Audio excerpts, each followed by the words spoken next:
Hello दोस्तों, कैसे हैं आप लोग। आशा करता हूँ सभी अच्छे होंगे। जैसा कि आप लोगों को स्क्रीन पे दिख रहा होगा, stock and inventory management sheet. तो आज हम बनाना सीखेंगे स्टॉक एंड इन्वेंट्री मैनेज करने की कैसे किया जाए। हम एक्सेल पे कि स्टॉक्स को और जो अपनी इन्वेंट्री है उसे किस तरीके से मैनेज कर सकते हैं। अपनी जो भी सेल परचेज की लिस्ट है हम उसे एक्सेल में कैसे मेंटेन कर सकते हैं, उसकी एंट्री कैसे करें हम एक्सेल में। और ऐसे अलग अलग लिस्ट, परचेज की लिस्ट, सेल की लिस्ट और दोनों की इक्वल लिस्ट कि हमारे पास स्टॉक कितना बच रहा है, वो एग्जैक्ट लिस्ट हम कैसे बनाएं। ये सारी चीजें आज हम बनाना सीखेंगे। चलिए शुरू करते हैं। की मांगे मैं पूरी करता हूँ। मेरी एक ही तो मांग रहती है कि सब्सक्राइब कर दो चैनल को। तो जिसने भी चैनल को सब्सक्राइब किया है उसको जय हिंद, जय भारत और दिल से सैल्यूट। ये इस तरीके का सैल्यूट जिन्होंने सब्सक्राइब कर रखा है और जिन्होंने नहीं किया है कर दो यार। सबसे पहले मैं एक नई फाइल ले लेता हूँ। कंट्रोल एन किया मैंने एक नई फाइल ले ली। नई फाइल में मैं सबसे पहले डिजाइन बना लेता हूँ। डिजाइन से पहले मैं यहाँ पे एक चार शीट ले लेता हूँ, जो मुझे चारों शीट चाहिए। पहली शीट हो गई मेरी होम की शीट, होम कह लो या फिर आप डाटा एंट्री शीट कह लो, आप कुछ भी कह सकते हो, अपने एंड पे आप कुछ भी रख सकते हैं। दूसरी हो गई मेरी परचेज की शीट। तीसरी हम कर लेते हैं सेल शीट। और चौथी हो गई हमारी स्टॉक, जिसमें दोनों का कंबाइंड डेटा आएगा, स्टॉक शीट। ठीक है, ये हमारी टोटल 4 शीट हो गई हमारी। हमने यहाँ पहली शीट ले ली। पहली शीट में हम सबसे पहले यहाँ पे, मैं थोड़ा सा इसे जूम कर लेता हूँ जिससे आपको सारी चीज क्लियर दिखे। ठीक है, मैं यहाँ पे ऊपर में एक हेडिंग के लिए 2 लाइन ले लेता हूँ और इन्हें मैं मर्ज कर देता हूँ। मर्ज सेंटर पे आके मर्ज कर दिया मैंने। इसमें मैं टाइप कर देता हूँ स्टॉक एंड इन्वेंट्री मैनेजमेंट। ठीक है, ये मैंने कर दिया, इसको सेंटर पे कर दिया, इसका साइज थोड़ा सा बड़ा कर दिया।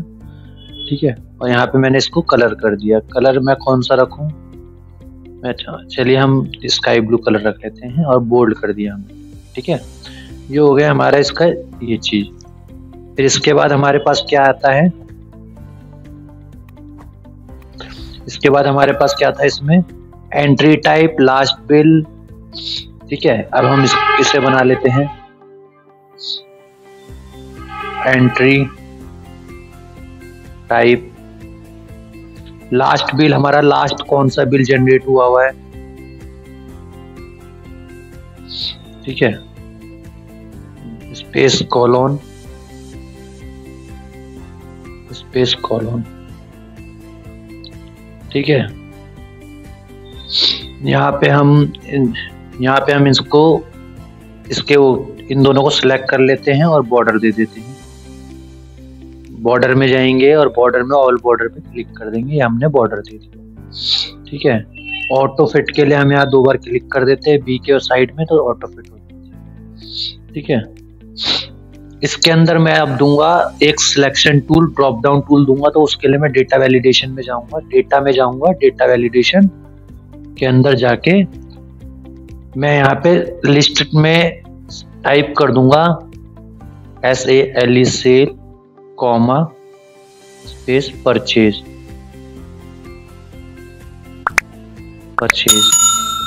ठीक है, अब हम यहाँ पे नीचे जो करेंगे उसके लिए हम यहाँ पे ये चीज सिलेक्ट करेंगे। ठीक है, लास्ट बिल भी हम आगे बताएंगे। लास्ट बिल में हम फॉर्मूला लगाएंगे, किस हिसाब से करेंगे वो हम आगे बताएंगे। यहाँ पे मैं डाल देता हूँ बिल नंबर। बिल नंबर हो गया। बिल नंबर के बाद है date, item, quantity and rate. Date, item,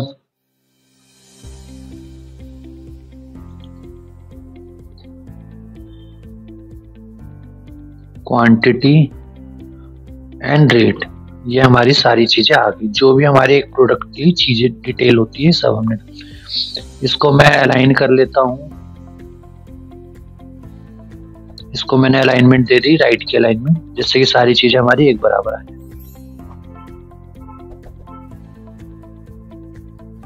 ठीक है, यहाँ पे हमारी सारी चीजें ये हो गई।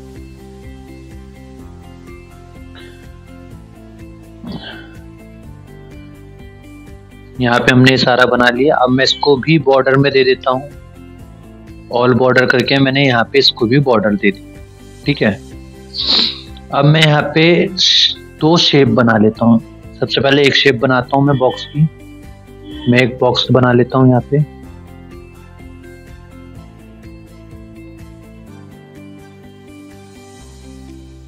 इसके अंदर मैं राइट क्लिक करके एडिट टेक्स्ट करूंगा और टाइप करूंगा परचेज।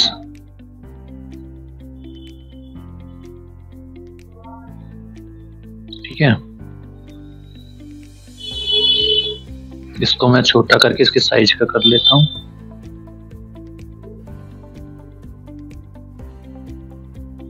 ये हमने बटन बनाया है, इसी को मैं कॉपी पेस्ट कर देता हूं दोबारा। ये हमारा बटन है जिस पे हम क्लिक करेंगे तो हमारा डेटा उस सीट में हमारा जाएगा। तो इसको हम कैसे चलाएंगे, कैसे हम इसको एक्सेस करेंगे, वो सब हम इसमें बताएंगे।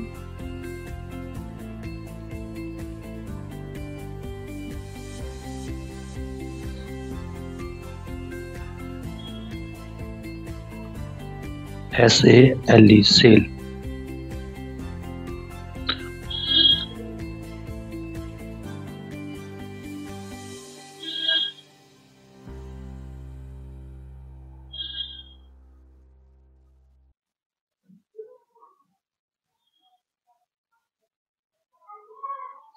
ठीक है, ये हमारे दोनों बटन बन गए। अब हम चलते हैं परचेज सीट में। यहाँ पे भी थोड़ा स्टाइल कर लेते हैं, जैसे कि हमने इसमें परचेज सीट में स्टाइल वगैरह कर रखा है, डिजाइन वगैरह दे रखा है, ऐसे हम इसमें भी कर लेते हैं। इसे भी मैंने थोड़ा सा जूम कर दिया। ठीक है, यहाँ दो लाइन सेलेक्ट कर लेता हूँ। सबसे पहले मैं होम में गया, यहाँ से मैंने ये हेडिंग उतार ली, जो जो चीज हमें चाहिए वहां पे।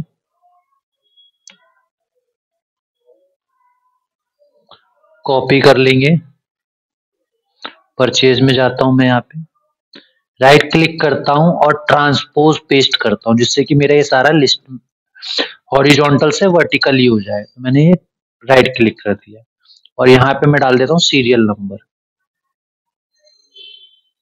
चलिए, सीरियल नंबर अभी हम रहने देते हैं क्योंकि बिल नंबर ही हमारा सीरियल नंबर की तरह काम करेगा, इसलिए हम सीरियल नंबर रहने देते हैं। तो इसे मैंने मर्ज कर दिया और यहाँ लिख दिया परचेज। यहाँ हमने परचेज लिख लिया है। अब हम नीचे आते हैं, नीचे हम यहाँ से सिलेक्ट कर लेंगे।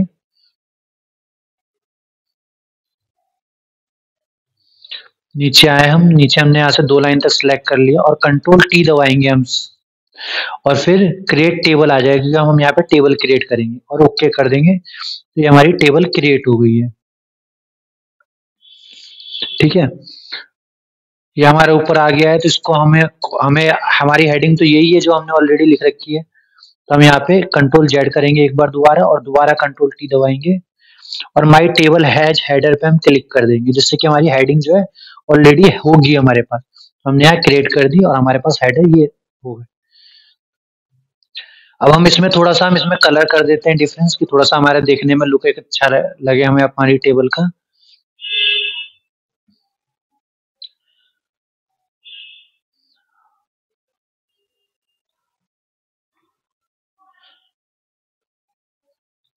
इसका फॉन्ट साइज भी बड़ा कर देते हैं, जो हो गया हमारा टेबल का पूरा डिटेल। अब सेम हम सेल वाले में भी चलते हैं। सेम हम ऐसा ही सेल वाले में भी बना लेते हैं। मैं यहाँ से कॉपी कर लेता हूँ और यहाँ ले जाके मैं पेस्ट कर देता हूँ।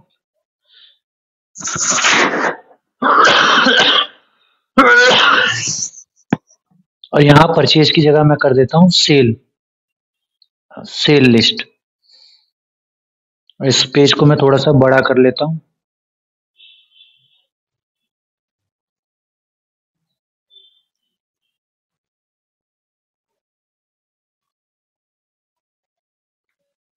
पेज को मैंने थोड़ा बड़ा कर लिया जिससे कि पेज हमें क्लियर दिखे बाद में। तो ये हमारी सारी एंड टेबल बन गई। सेम मैं यहाँ पे स्टॉक में भी ऐसी बना लेता हूँ। स्टॉक में मैं यहाँ पे इसे ले लेता हूँ, सिलेक्ट कर लेता हूँ मर्ज एंड सेंटर और यहाँ लिख लेता हूँ स्टॉक।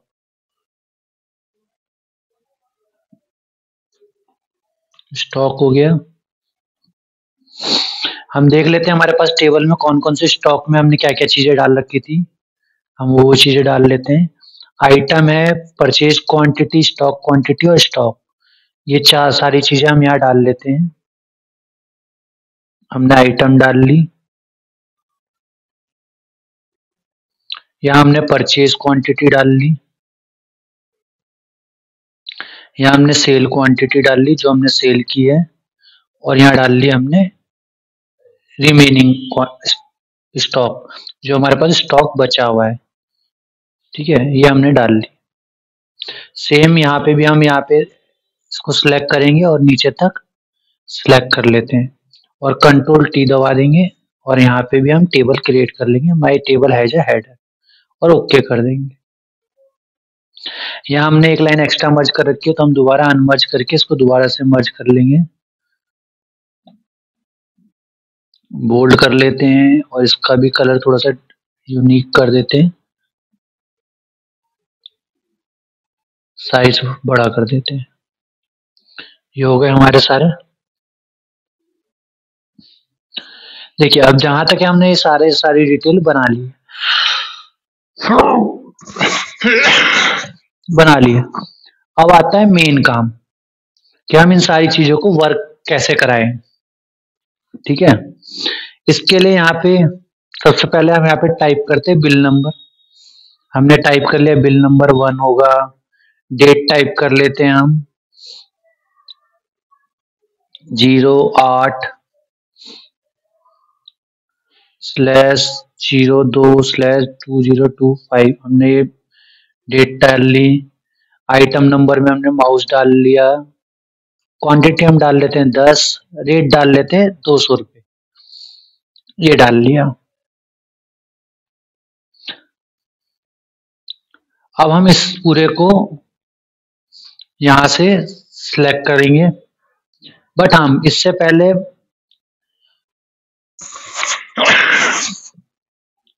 हम इसमें जाएंगे व्यू में। व्यू में जाएंगे, मैक्रो पे जाएंगे और रिकॉर्ड मैक्रो पे क्लिक करेंगे। ठीक है, रिकॉर्ड मैक्रो पे हमने क्लिक किया, ओके करेंगे। यहाँ पे हम दिस वर्कबुक ही रहने देंगे और ओके करेंगे। फिर हम यहाँ से सिलेक्ट करेंगे, कंट्रोल सी करेंगे, परचेज में जाएंगे, यहाँ आएंगे, यहाँ पे राइट क्लिक करेंगे और यहाँ पे हम करेंगे अल्ट एच वी और टी, पेस्ट कर देंगे हम। ठीक है, ये हम शॉर्टकट की दबाएंगे, जिससे जो कि ट्रांसपोज में पेस्ट करने की शॉर्टकट की है।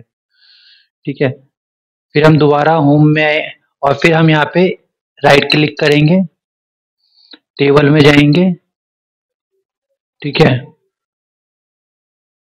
सॉरी इंसर्ट में जाएंगे, टेबल रो एबव पे हम क्लिक कर देंगे और एक रो ऊपर इंसर्ट कर देंगे। ठीक है, अब फिर हम दोबारा होम में जाएंगे और यहाँ से डिलीट कर देंगे, डिलीट कर देंगे और फिर हम यहाँ पे नीचे आके इससे हम मैक्रो को यहाँ से रोक देंगे। ये हमारा पूरा मैक्रो हो गया तैयार। अब हम इसको वर्क कराएंगे परचेज पे क्लिक करने के लिए। तो जैसे ही मैं यहाँ परचेज पे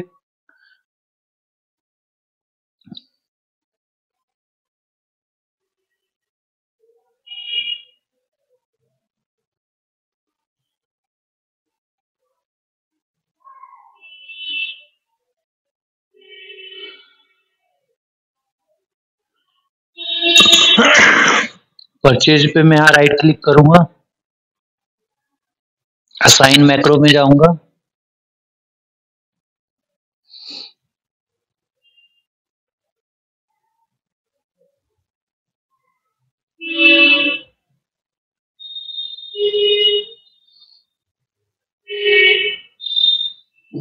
दिस वर्कबुक में जाएंगे, ये रहा मेरा मैक्रो 8 के नाम से, मैं यहाँ जाऊंगा और ओके कर दूंगा। ठीक है, अब मैं यहाँ पे जैसे ही टाइप करता हूँ 2, हम दूसरी एंट्री करके एक बार चेक कर लेते हैं जो हमारी मैक्रो बनी वो सही बनी है नहीं बनी। 08-02-2025, नीचे हम लिख लेते हैं कीबोर्ड, क्वांटिटी 10 और रेट लिख लेते हैं 500। ठीक है, और फिर हम यहाँ से परचेज पे क्लिक करते हैं और हम परचेज में जाके देखते हैं हमारी एंट्री हुई या नहीं। देखिए यहाँ पे हमारी एंट्री आ गई। सॉरी, ये हमारी एंट्री आ गई, तो ये हमारा परचेज का मैक्रो बन गया। सेम अब हम सेल के लिए भी बना लेते हैं एक मैक्रो। यहाँ पे हम दोबारा लिखेंगे, टाइप करते हैं 1, डेट डाल लेते हैं 08-02-2025, नीचे डाल लेते हैं माउस की क्वांटिटी हम लिख लेते हैं 5 और रेट हम डाल देते हैं 250। ठीक है, ये हमने यहाँ पे लिख लिया। सेम हम दोबारा व्यू में जाएंगे, मैक्रो में जाएंगे, रिकॉर्ड मैक्रो करेंगे। यहाँ पे हम मैक्रो का लिख दे रहे हैं सेल इस बार। ठीक है, नाम असाइन कर दे रहे हैं कि सेल के लिए बना रहे हैं। ठीक है, ओके कर देते हैं। यहाँ से मैं इसे सिलेक्ट कर लेता हूँ, Ctrl+C कर लेता हूँ, सेल में चला जाता हूँ, यहाँ पे Alt+H+V और T डाल देता हूँ, फिर राइट क्लिक करता हूँ, इंसर्ट में जाएंगे, टेबल रो अबव कर देता हूँ। ठीक है,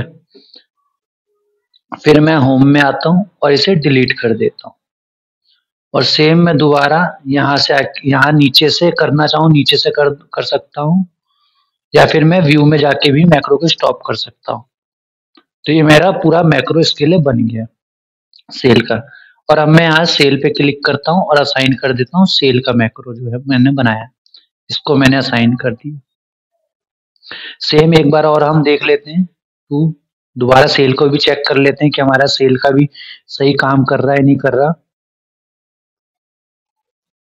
2025 कीबोर्ड, क्वांटिटी 5 और यहाँ दे लेते हैं 5.5 और यहाँ से मैं सेल पे क्लिक कर देता हूँ। अब मैं सेल में जाके देखता हूँ, देखिए सेल में इसकी भी एंट्री आ गई, यानी हमारे ये दोनों मैक्रो सही से काम कर रहे हैं। ठीक है, देखिए सेल तक की तो हमारी एंट्री हो रही है, यहाँ तक हमारा डेटा सारा फिल हो रहा है। अब हम आगे चलते हैं स्टॉक के लिए। स्टॉक में डेटा हम कैसे लाएं, हमें यहाँ पे यूनिक रिकॉर्ड लाने हैं, जो भी हमने परचेज की, जो भी हमने सेल किया, वो सारा डेटा हमें इसमें लेके आना। तो हम कैसे लेके आए, इसके लिए सबसे पहले मैं यहाँ पे एक लिख लेता हूँ, एक क्राइटेरिया बना लेता हूँ, आइटम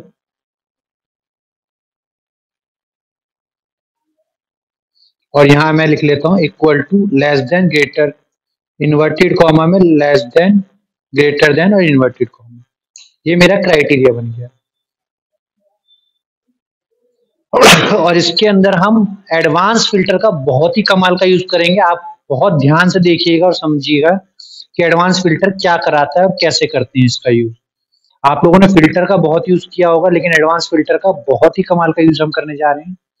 तो हम सबसे पहले व्यू में जाते हैं, मैक्रो क्रिएट करते हैं, रिकॉर्ड मैक्रो में इसको नाम दे देते हैं रिफ्रेश, क्योंकि हमारे सारे स्टॉक को रिफ्रेश करेगा, तो इसलिए हम इसे रिफ्रेश नाम दे देते हैं और ओके करते हैं। एडवांस फिल्टर यूज करने से पहले सबसे पहले ध्यान रखना कि आपका जो क्लिक है, जो कॉलम सिलेक्टेड हो, वो टेबल के बाहर का कॉलम हो, अंदर का नहीं हो, तो नहीं तो डेटा आपका गलत आएगा और कुछ ना कुछ दिक्कत करेगा। सबसे पहले टेबल के बाहर के डेटा को हमने सिलेक्ट कर लिया, एडवांस फिल्टर पे हम क्लिक करेंगे। इसमें सबसे पहले हम करेंगे कॉपी टू अनदर लोकेशन पे क्लिक। जिसका मतलब है कि हम किसी और लोकेशन पे सारा डेटा अपना लेके आना। फिर हम लिस्ट रेंज में जाएंगे। लिस्ट रेंज में जाने के बाद हम चाहते हैं फिर परचेज में, जहां से हमें डेटा लाना है। और डेटा लाने वाला वो क्या है, हमारा परचेज का जो हमारा आइटम लाने हैं वो हमारा वहां से हमने सेलेक्ट कर दिया। फिर हम क्राइटेरिया में जाते हैं। क्राइटेरिया में हम क्राइटेरिया रेंज में इन दोनों को सिलेक्ट कर लेंगे जो हमने क्राइटेरिया बनाया था। ठीक है। फिर कॉपी टू में हम वो जगह सेलेक्ट करेंगे जहां पे हमें डेटा कॉपी करना है। तो मैंने ये आइटम सेलेक्ट कर लिया क्योंकि इसी की लिस्ट में हमें कॉपी करना है सारा डेटा। और यूनिक रिकॉर्ड्स, जैसा कि आपने परचेज में देखा था, हमारे माउस 2 बार थे, मॉनिटर 2-2 बार एंट्री हो रखी थी, तो हमें वो 2-2 बार तो चाहिए नहीं, इसमें एक ही बार चाहिए। तो यूनिक रिकॉर्ड्स पे क्लिक करके हम ओके कर देंगे। तो देखेंगे हमारा रिकॉर्ड आ गया सारा। और देखेंगे माउस एक ही बार आया है, मॉनिटर एक ही बार आया है। तो इस तरह से हम रिकॉर्ड इसके अंदर लेके आते हैं। और फिर अब मैं यहाँ से मैक्रो को स्टॉप कर देता हूँ। ये मैक्रो मैंने स्टॉप कर दिया। मैक्रो स्टॉप कर दिया। अब हम इसके अंदर हमें क्वांटिटी लानी है, स्टॉक की क्वांटिटी लानी है, तो वो कैसे लेके आएंगे उसके लिए देखते हैं। इसके लिए लगाएंगे हम एक फॉर्मूला जो कि है समिफ का, इक्वल टू समिफ। समिफ में आया रेंज, हमें डेटा कहाँ से लाना है। हम रेंज में जाते हैं, हमें ये आइटम देख सिलेक्ट कर लेंगे हम पूरे, कॉमा कौन सा आइटम की क्वांटिटी चाहिए हमें, ये मॉनिटर की क्वांटिटी देख चाहिए हमें। फिर हम कॉमा करेंगे और अब हम क्वांटिटी सिलेक्ट कर लेंगे। तो क्वांटिटी भी हम पूरी सिलेक्ट करेंगे, ओवरऑल जो जहां से हमारी शुरू है पूरी टेबल सिलेक्ट करेंगे और एंटर ब्रैकेट बंद करके एंटर कर देंगे। देखेंगे हमारे पास मॉनिटर की भी क्वांटिटी, माउस की और कीबोर्ड की भी आ गई। अब सेम हम इसी तरह सेल की भी निकालेंगे, समिफ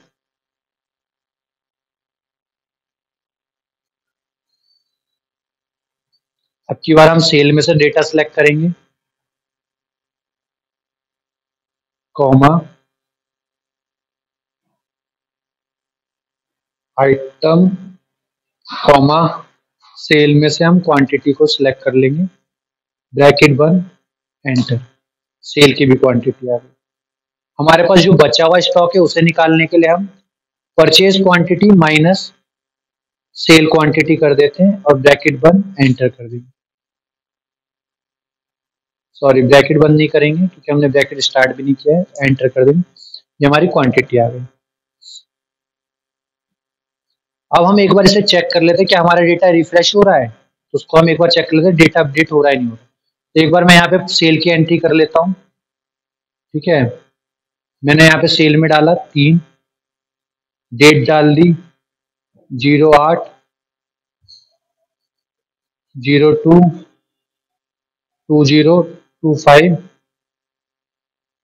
आइटम डाल दिया मैंने यहाँ पे कीबोर्ड,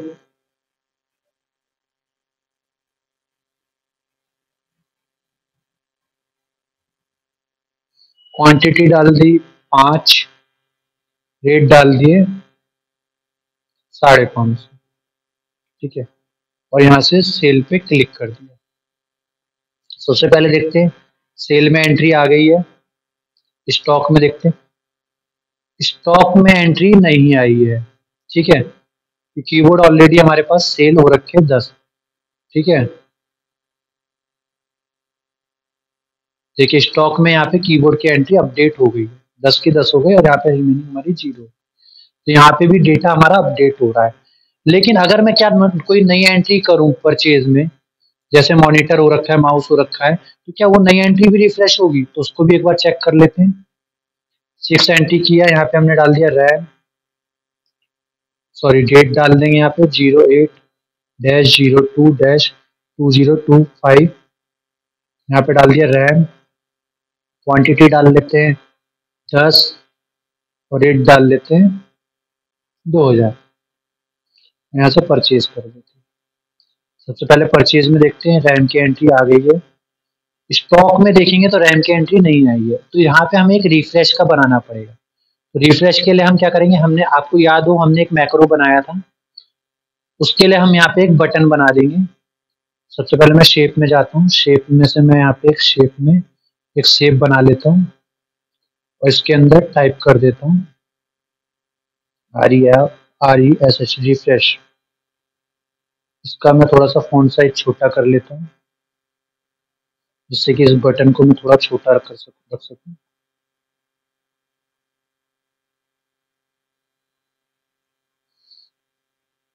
इसका कलर भी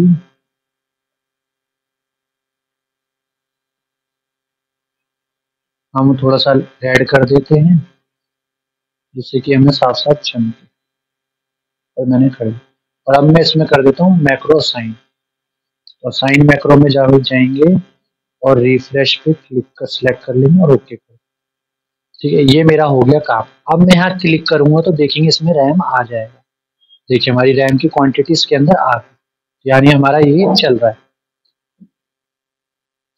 अब आप देख रहे होंगे हमारा जो टेबल के जो साइड में आइटम लिखा हुआ है, ये बहुत थोड़ा सा हमें इरिटेट कर रहा है, अलग सा दिख रहा है। तो हम इस कॉलम को हाइड कर देते हैं, राइट क्लिक करके हाइड कर देते हैं, जिससे कि हमें पता ना पड़े कि हमने क्या किया और हमें इरिटेट ना करे, अजीब सा ना लगे बेसिकली। ठीक है, तो यहाँ हमारा ये सारा हो गया। ये देख रहे हैं हमारे स्टॉक आ रहा है, सेल आ रहा है, परचेज आ रहा है, लेकिन अभी तक हमने लास्ट बिल तो यहाँ पे किया ही नहीं। लास्ट बिल में मतलब क्या है, हमें लास्ट बिल चेक करना है जिसके अकॉर्डिंग हम बिल नंबर याद लिख सकें। अभी तक तो हम बिल नंबर यहाँ से देख के लिख रहे थे, लेकिन अगर हमारे पास बिल नंबर यहाँ पे आ जाए, जब हमारे पास मल्टीपल बिल हो जाएंगे तो हमें याद तो रख नहीं पाएंगे। तो हम यहाँ पे बिल नंबर के लिए फॉर्मूला लगाते हैं, equal to V lookup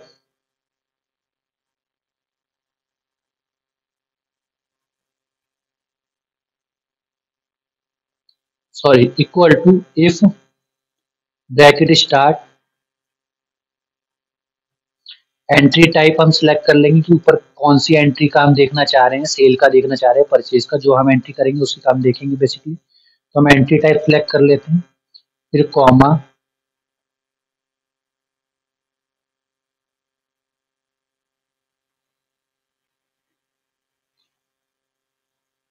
entry type select कर लिया, इक्वल टू इन्वर्टेड कॉमा में अगर तो परचेज है, परचेज है तो मैक्सिमम, तो परचेज का जो बिल नंबर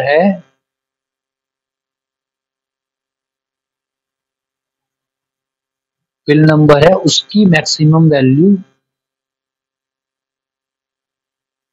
दे दे, अदरवाइज सेल का दे दे।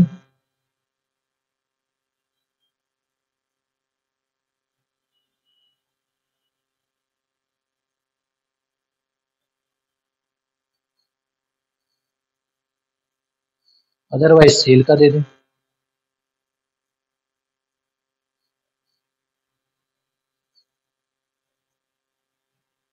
ब्रैकेट बंद, एंड। ये सेल की हमारी सबसे मैक्सिमम वैल्यू आ गई। एक बार चेक कर लेते हैं, सेल की हमारी 3 है, तो अब हम अगली एंट्री जब सेल की करेंगे तो यहाँ हम बिल नंबर 4 रख सकते हैं। तो इस तरीके से हमारा ये लास्ट बिल काम करेगा।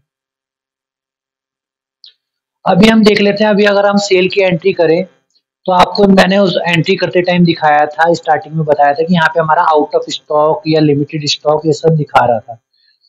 तो कैसे दिखाता है उसके लिए क्या करेंगे, जब भी हम सेल करेंगे, जैसे मान लो मैं यहाँ पे एक एंट्री करता हूँ, हमारे पास परचेज में देख लेते हैं कितने हैं क्वांटिटी स्टॉक में। अब हम देखते हैं हमारे पास कीबोर्ड एक भी नहीं बचे हुए, और हमारे पास जो मॉनिटर है वो 10 बचे हुए हैं, और रैम भी 10 बचे हुए हैं। तो मैं होम में चलता हूँ, यहाँ पे मैं सबसे पहले सेल की एंट्री कर रहे हैं, तो यहाँ एंट्री डाल दी मैंने 4, डेट डाल दिया 08-02-2025। ठीक है, यहाँ मैंने आइटम डाल दिया मॉनिटर, हम मॉनिटर सेल करें। अब जैसे ही मैं यहाँ 15 लिखूं तो यहाँ पे आ जाए आउट ऑफ स्टॉक। तो ऐसा लाने के लिए मैं क्या करूंगा, इसके लिए मैं यहाँ पे एक फॉर्मूला लगाऊंगा, इक्वल टू, क्योंकि मुझे उसकी क्वांटिटी, उसका नंबर देखना है कि वहां पे कितने मेरे पास क्वांटिटी परचेज के हैं, कितना स्टॉक बच रहा है। उसके लिए मैं यहाँ पे टाइप करूंगा वी लुकअप, लुकअप वैल्यू क्या है, मॉनिटर, ठीक है। और फिर मैं स्टॉक में जाऊंगा, यहाँ से मैं चेक कर लूंगा, पूरी टेबल को सिलेक्ट कर लूंगा, कॉमा 4,0, ठीक है। चौथा एरे है हमारा। अगर वी लुकअप या लुकअप के सारे फॉर्मूले आपको समझने हैं तो हमारी ये पुराने आई बटन पे क्लिक करके वीडियो को देख सकते हैं, जिसमें हमने वी लुकअप के सारे फंक्शन, सारे फॉर्मूले हमने समझा रखे हैं। इसमें अगर आपको कुछ भी डाउट हो तो आप वहाँ पे कमेंट कर सकते हैं और पूछ सकते हैं। तो चलिए आगे चलते हैं।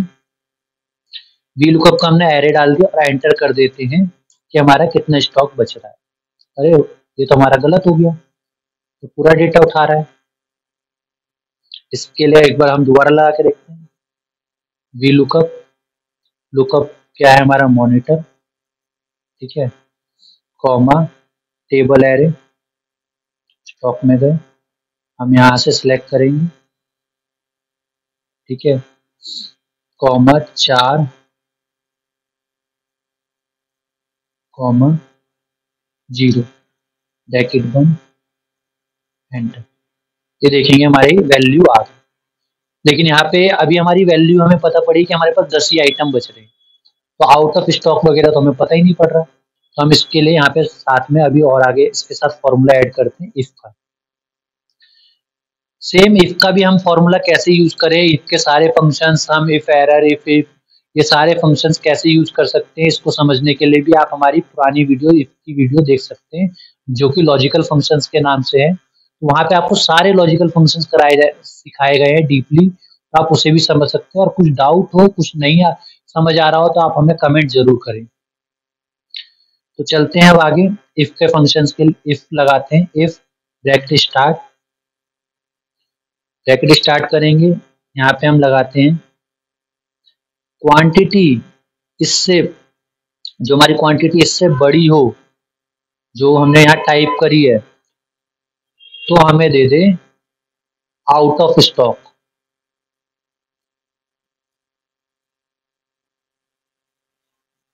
अदरवाइज कुछ ना दिखा, यानी ब्लैंक रखे कि हमारे पास डेटा है, और ब्रैकेट बंद कर देंगे, एंटर। देखिए अब हमारी जो हमारे पास कीबोर्ड थे वो 10 थे, और यहाँ पे हमारा वो आ गया है। और जैसे ही मैं यहाँ पे 9 टाइप करूंगा, यहाँ से गायब हो गया, यानी अब हमारा काम कर रहा है, ठीक है। लेकिन जब मैं यहाँ पे परचेज टाइप करता हूँ, परचेज सेलेक्ट करता हूँ, तो परचेज के टाइम पे अगर मैं यहाँ पे 15 लिखूं, तो ये तो परचेज के टाइम पे भी दे रहा है। तो परचेज करते टाइम तो हमें ये चाहिए ही नहीं, क्योंकि हम यहाँ खरीद रहे हैं। तो यहाँ पे हम एक और बार एक कंडीशंस लगाएंगे। मैं एक और बार यहाँ पे इफ लगाऊंगा, equal to if this dot this equal to sale, SALE, sale है तो ये लगे, अदरवाइज ये ब्लैंक रहे। अदरवाइज इसको दिखाने की कोई जरूरत नहीं, क्योंकि मैं परचेज कर रहा हूँ, एंटर। तो अब जब भी मैं परचेज करूंगा यहाँ पे कुछ नहीं आएगा, लेकिन जब भी मैं सेल करूंगा और स्टॉक से ज्यादा डालूंगा तो यहाँ पे ये चीज दिखा देगा, ठीक है। और फिर मैं इसमें इसको सेल नहीं कर पाऊंगा, क्योंकि मुझे पता पड़ गया। अब मैं यहाँ पे क्वांटिटी कम करके एंटर करके फिर आगे यहाँ पे रेट डाल के अपना सेल कर सकता हूँ।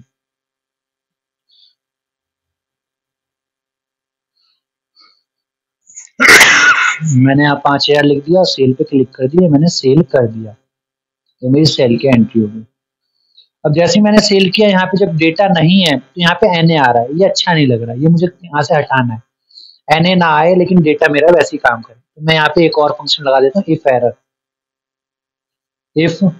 इफ एरर आपने सुना ही होगा, जब भी कोई हमारी या फिर हमारी पुरानी वीडियो अगर देखी है, उसमें आप देखा ही होगा कि इफ एरर हम तब लगाते हैं जब हमें कोई एरर दिखाना होता है या एरर हटाना होता है। तो यहाँ पे हमने इफ एरर लगाया और ब्रैकेट करके एंटर कर दिया। देखिए अब यहाँ पे हम ब्लैंक में कुछ नहीं आ रहा, तो ये हमारा पूरा हो गया।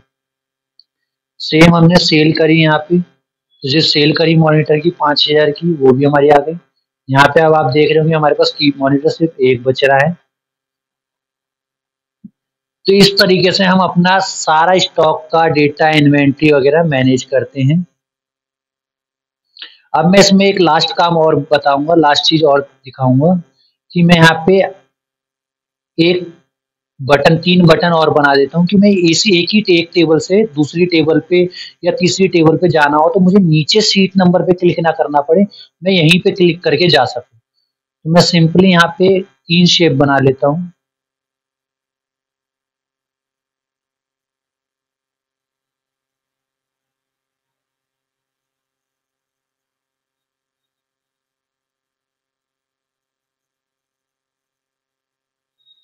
परचेज, इसको मैं कर देता हूँ ग्रीन कलर का, और टेक्स्ट कर दे, टेक्स्ट तो वाइट ही है, बोल्ड, और इसकी अलाइनमेंट कर देता हूँ सेंटर। ठीक है, ये हो गया हमारा। ऐसे ही मैं इसमें 3 बना लेता हूँ कि मेरे पास 3, हर पेज पे अलग अलग 3 बची हुई 3 सीट्स रहेंगी जिन पे मुझे शिफ्ट करना होगा। तो मैं इसको 3 बना के मैंने यहाँ पे कर दिया। परचेज का हो गया, सेल,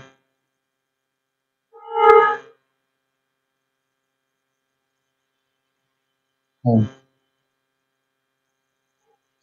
ये मेरे 3 हो गए।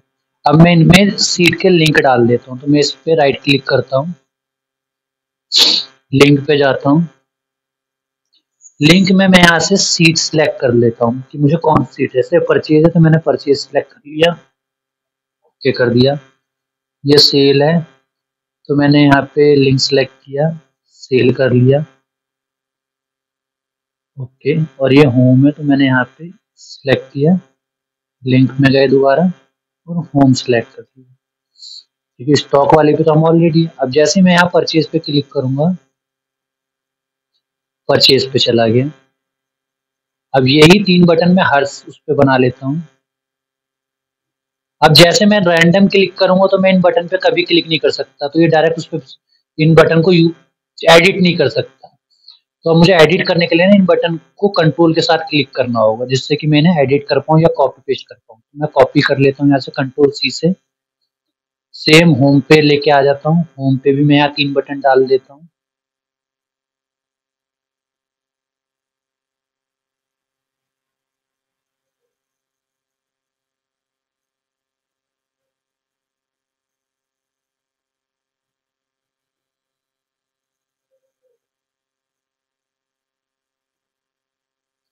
ये मैं होम पे ले आया।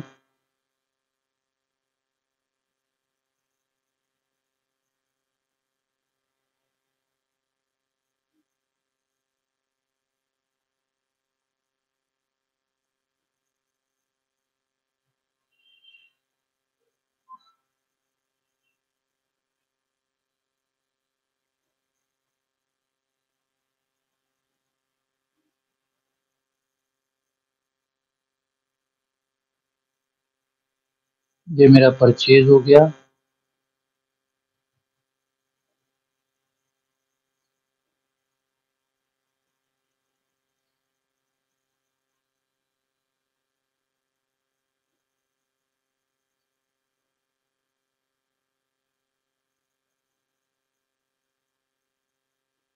ये मेरा सेल हो गया।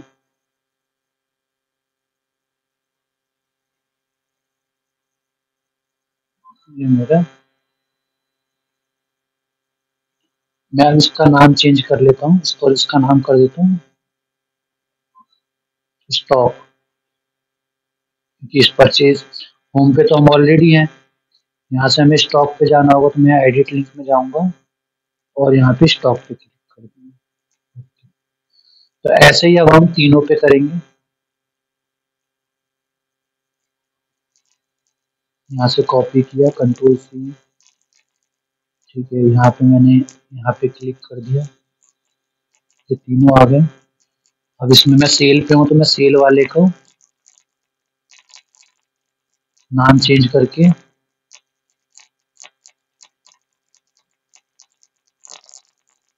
स्टॉक कर देता हूँ, इसमें भी एडिट लिंक कर देता हूँ। स्टॉक सेम परचेज में भी ऐसे करते हैं।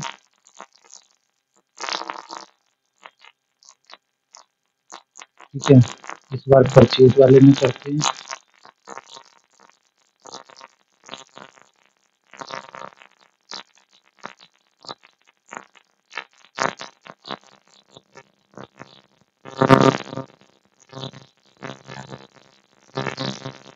इसमें भी एडिट लिंक कर देते हैं।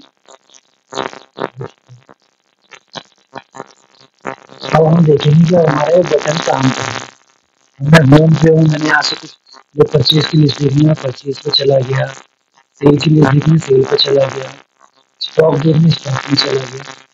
मैं स्टॉक को रिफ्रेश करना कुछ फुल्ली ऑटोमेटेड हमारी स्टॉक मैनेजमेंट की लिस्ट बन गई। स्टॉक बन गई है। आशा करता हूँ आपको ये पूरी वीडियो अच्छे से समझ आई हो।